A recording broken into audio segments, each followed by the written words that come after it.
El Salvador percibía la firmeza o la debilidad de la fe de los que lo rodeaban.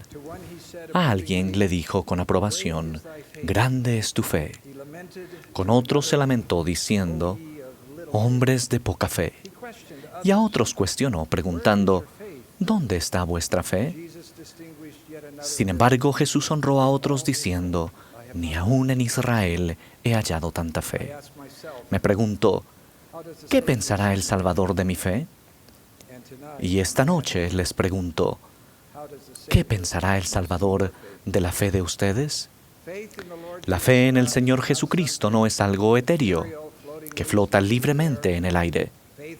No llega a nosotros por casualidad, ni la conservamos por derecho natural. Es, como dicen las Escrituras, la certeza, la convicción de lo que no se ve. La fe emite una luz espiritual que se puede discernir. La fe en Jesucristo es una dádiva del cielo, que se recibe al elegir creer y al procurarla y aferrarnos a ella. La fe o aumenta o se debilita. Es un principio de poder que no solo es importante en esta vida, sino en nuestro progreso del otro lado del velo. Por la gracia de Cristo, un día seremos salvos por medio de la fe en su nombre. El futuro de su fe no lo determina la casualidad, sino sus elecciones. Hace un mes conocí a Haroldo Cavalcanti en Brasil. Él fue bautizado a los 21 años y fue el primer miembro de la iglesia de su familia. Tenía una fe intensa y de inmediato comenzó a prepararse para servir en una misión. Lamentablemente, a su madre le diagnosticaron cáncer. 3 meses después, apenas días antes de morir, le expresó a Haroldo su mayor preocupación. No tenía parientes que le ayudaran. Haroldo tendría que hacerse responsable de 2 hermanas y un hermano menor que él. A su madre agonizante le prometió solemnemente que lo haría. Durante el día trabajaba en un banco y por la noche asistía a la universidad. Siguió guardando sus convenios bautismales, pero sus esperanzas de servir en una misión se desvanecieron. Su misión sería cuidar de su familia. Meses después, al preparar un discurso para la reunión sacramental, Haroldo estudió las palabras que Samuel dijo al rey Saúl en tono reprobatorio. El obedecer, leyó él, es mejor que sacrificar. Haroldo sintió la impresión aparentemente imposible de que debía obedecer el llamado del profeta de servir en una misión. Sin dejarse desanimar por los obstáculos que tenía ante él, procedió con enorme fe. Haroldo guardó todos los cruzeiros que pudo. A los 23 años, recibió su llamamiento misional. Él dio instrucciones a su hermano de la cantidad mensual que debía retirar de su cuenta para la familia. Haroldo no contaba con suficiente dinero para cubrir todo el costo de la misión y mantener a sus hermanos, pero con fe entró en el CCM. Una semana después, recibió la primera de muchas bendiciones. El banco en el que trabajaba el elder Cavalcanti inesperadamente duplicó el dinero que iba a recibir al dejar de trabajar. Con ese y otros milagros, se proporcionó el ingreso necesario para cubrir su misión y mantener a su familia en su ausencia. 20 años después, el hermano Cavalcanti es ahora el presidente de la estaca Boa Viagem, Recife, Brasil. Al recordar aquellos años, él dijo, conforme trataba de llevar una vida recta, sentía el amor y la guía del Señor. Mi fe aumentó, permitiéndome superar muchos retos. La fe de Haroldo no fue una casualidad, sino una elección. Hay muchos hombres y mujeres cristianos que tienen una profunda fe en el Señor Jesucristo. Los honramos y respetamos. Sin embargo, hermanos, a nosotros se nos ha dado algo más, el sacerdocio de Dios, el poder de Dios que fue restaurado en la tierra por ángeles santos. Eso los hace diferentes. Ya no están en terreno neutral. La fe de ustedes no aumentará por casualidad, sino por elección. La forma en que vivimos aumenta o disminuye nuestra fe. La oración, la obediencia, la honradez, la pureza en pensamiento y en obras, y la falta de egoísmo aumentan la fe. Sin ellas, la fe disminuye.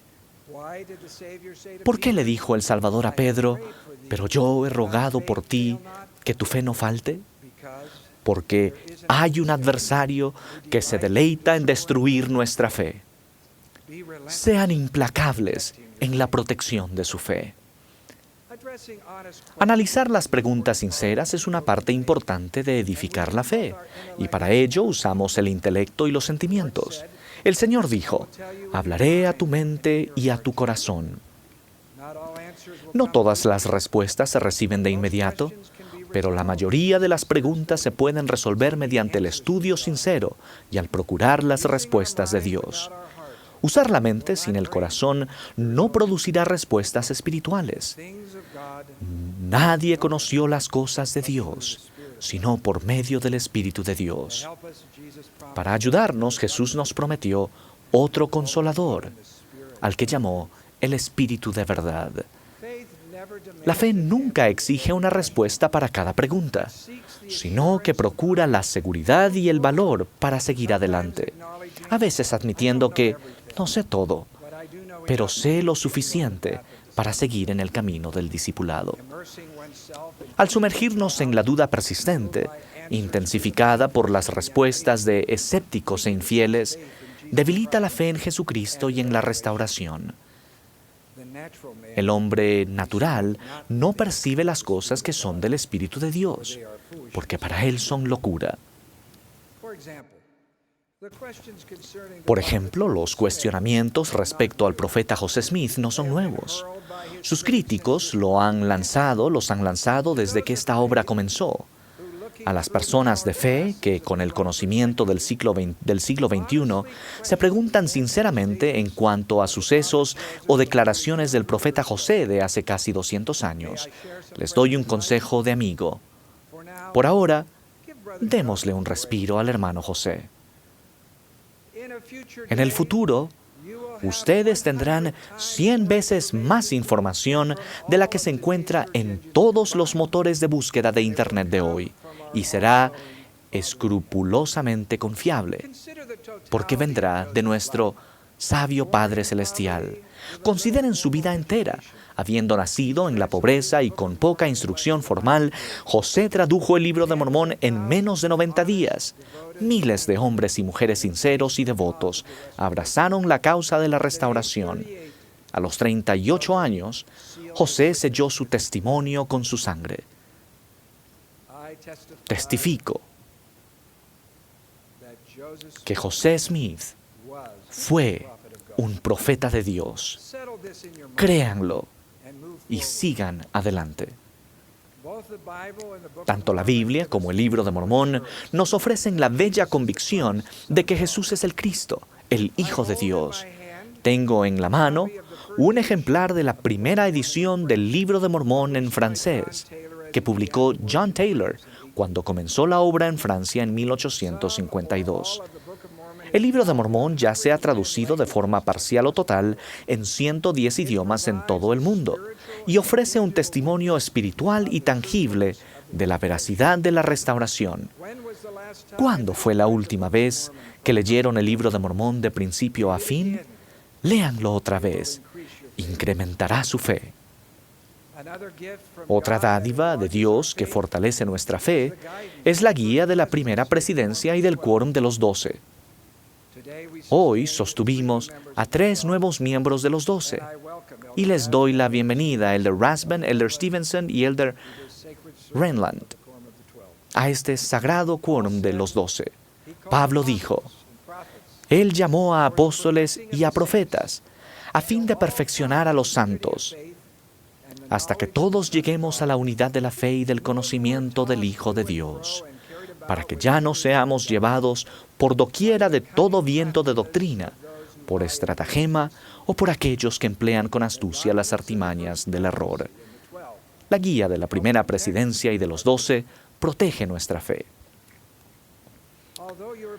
Aunque la chispa inicial de su fe sea pequeña, las decisiones justas aumentan la confianza en Dios y su fe se fortalece. Las dificultades de la vida mortal soplan en su contra y las fuerzas del mal acechan en la oscuridad, esperando extinguir su fe. Pero al continuar tomando buenas decisiones, confiar en Dios y seguir a su Hijo, el Señor envía un aumento de luz y conocimiento, y nuestra fe llega a ser firme e inquebrantable.